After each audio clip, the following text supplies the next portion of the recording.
Maupo ka. Ano bang nangyari sa'yo at biglang-bigla ka nalang hindi pumasok? Akala ko kasi serious sa akin si Benji.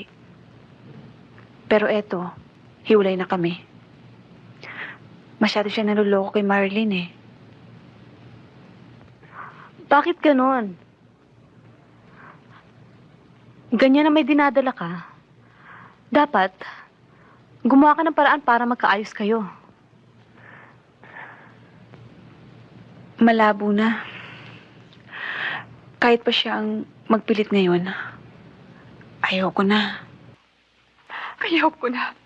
Hirap na ako. Wala naman akong nakikitang pagbabago sa aking karamdaman.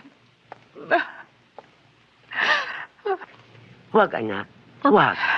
Kung gusto mo, tatawagin ko si doktor para may paliwanag sa'yo kung bakit tayo natatagalan dito. Huwag na, inay. Ayaw ko nang marinig pa kung anong sasabihin niya. Ako ang may sakit.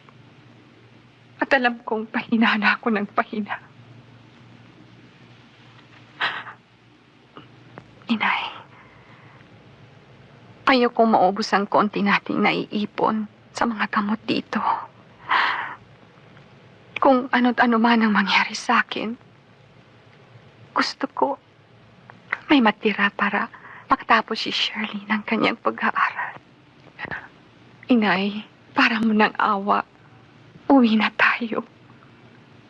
Iuwi mo na ako, inay.